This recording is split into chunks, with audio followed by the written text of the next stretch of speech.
de la unidad en el espíritu. Si no estamos unánimes en un mismo espíritu, el espíritu no se va a derramar.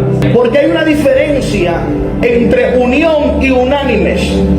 Muchos pueden estar unidos, pero no están unánimes. Y estaban todos unánimes, reunidos en el Pentecostés, y el Espíritu de Dios derramó lenguas como de fuego. Estar unánimes es lo que provoca el derramamiento de espíritu. De la unidad en el espíritu. Si no estamos unánimes en un mismo espíritu, el espíritu no se va a derramar. Porque hay una diferencia entre unión y unánimes. Muchos pueden estar unidos, pero no están unánimes. Y le voy a explicar esto.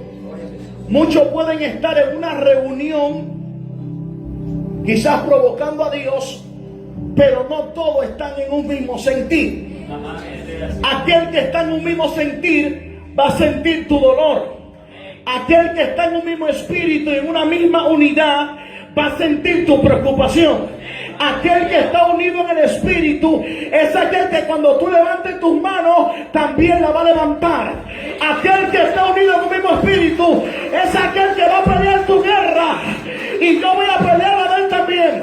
Aquel que está unido en un espíritu no se detiene por las adversidades, sino que sigue avanzando. Yo quiero predicar bajo el tema: Dios cumple sus promesas. Quizá para usted no es un tema muy común, pero para mí es un tema muy importante, porque a veces Dios nos hace promesa y a veces pensamos que Dios no la va a cumplir. Y yo he aprendido algo aquí en Números, su capítulo 23, verso 19, donde estuvimos leyendo. En otras palabras, Dios no es hijo de hombre para mentir, ni hijo de hombre para arrepentirse. Aquí donde estuvimos leyendo dice: Dios no es un simple mortal. Tengo otra versión por si a usted le aparece otra diferente. Dios no es un simple mortal para mentir y cambiar de parecer. ¿Acaso no cumple Dios lo que promete? Ni lleva a cabo lo que dice. El significado de promesa es un compromiso de cumplir con la palabra que fue dada. En otras palabras, si Dios te habló, si Dios te dio palabra, el tiempo de lo que Dios depositó sobre ti, que es la palabra, esa palabra se va a cumplir. Ahora, hay un detalle simple. A veces no es que Dios se tarda para bendecirte. A veces es que no estamos en la posición correcta donde Dios quiere que tú estés para bendecirte. Lo cumple.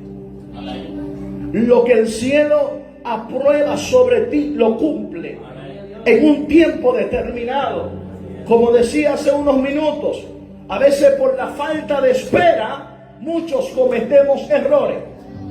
Y ahí me envaso en el salmista David, que el salmista en su momento de desespero dijo: pacientemente esperé a Jehová, y él se inclinó a mí y me hizo sacar del pozo de la desesperación. El salmista estaba desesperado, pero tenía paciencia. En otras palabras, Dios iba a cumplir su promesa sobre ti, pero Dios necesita que tú tengas la paciencia de esperar en lo que Él va a hacer en tu vida. Mucha gente le ha preguntado a Dios: ¿hasta cuándo? ¿Hasta cuándo lo vas a hacer? Porque algo de lo que yo siempre digo: el silencio de Dios duele. El silencio de Dios causa desespero. El silencio de Dios causa tristeza. ¿Cómo así, hombre de Dios? Se lo voy a aclarar más profundo. A veces nosotros queremos una respuesta de Dios y Dios se queda en silencio. A veces nosotros queremos ver resultados de algo que estamos haciendo y queremos saber si eso está bien y no vemos resultados. A veces nosotros queremos que Dios nos responda a una petición y Dios se queda en silencio. Eso es algo que causa dolor. Eso es algo que causa desespero y causa tantas tribulaciones y tantos pensamientos mentales que nosotros nos preocupamos.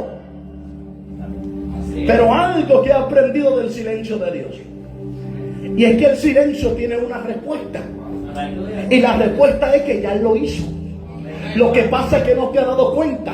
Porque te estás preguntando, te estás preocupando, en lo que le estás pidiendo y no te estás enfocando en la presencia. Por eso me impacta mucho la historia de Abraham.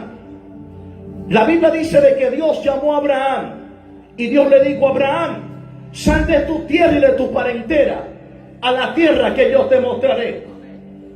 En otras palabras, Dios se le reveló a Abraham con un propósito. Dios le hizo una promesa. Dios habló con él y le dijo que si saliera de la tierra de donde él estaba, Dios lo iba a bendecir. Dios le dijo: te voy a bendecir, te voy a prosperar, serás de bendición para muchos. La Biblia dice en Génesis su capítulo 12 de que Abraham cogió todos los bienes que tenía y se fue con Lot y Sarai su mujer. Abraham no sabía cuál era la tierra, pero la fe lo posicionó en la tierra correcta. Oh my God. En otras palabras, el mismo Dios que le prometió a Abraham, el mismo Abraham también vio el resultado de la promesa que estás pidiendo ahora. Porque, escucha esto, Satanás es experto acordándote quién tú eras en el ayer. Él es experto acordándote de dónde Dios te sacó. Pero cuando Él venga con esos pensamientos y esos susurros a tus oídos, dile: eso fue mi pasado. La gloria que estoy viviendo ahora es la que Dios permitió y me cambió.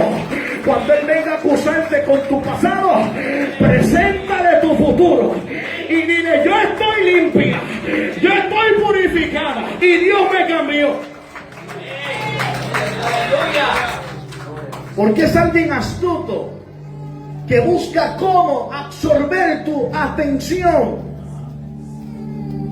Pero si usted está enfocado en otras cosas, lamentablemente usted será un blanco para Satanás destruir. El guerrero es aquel que tiene los armamentos cuando está esperando la promesa de Dios. Y algo de lo que he aprendido, escuche con suma atención, que cuando estamos esperando la promesa de Dios, debemos de tener discernimiento y cuidado. Usted me preguntaría: hombre de Dios, ¿cómo discernimiento y cuidado? Claro, porque cuando Dios te da una palabra, Satanás se te va a aparecer de primero para poder ofrecerte primero y que tú cojas lo primero que Él te dé.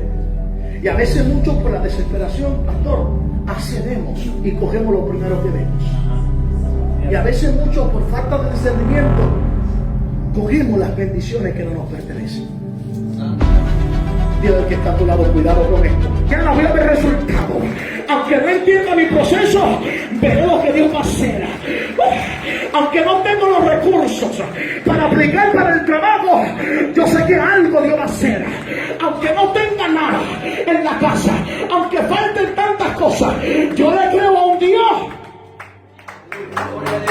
que soltó la palabra. Cuando alguien está en movimiento, se mueve y se mantiene clamando, se mantiene adorando, se mantiene provocando, las preocupaciones no llegan. Pero alguien que esté sentado, pónganse preocupados, hombre de Dios, pensativo. Alguien que esté así, pensando, preocupado, así pensando, preocupado. Ahí viene Satanás a susurrar y a preguntarle: tú debes la deuda, tú debes prestar, tienes que pagar allí, tienes que pagar la aseguranza. Ese es Satanás susurrándote al oído. Pero cuando tú te mantienes compaseándote y deleitando en su presencia, el mismo Espíritu desciende. Y cuando desciende, ahí te entra una llamada positiva diciéndote: ya yo pagué lo que tú debías. Pero eso es para alguien que está en movimiento.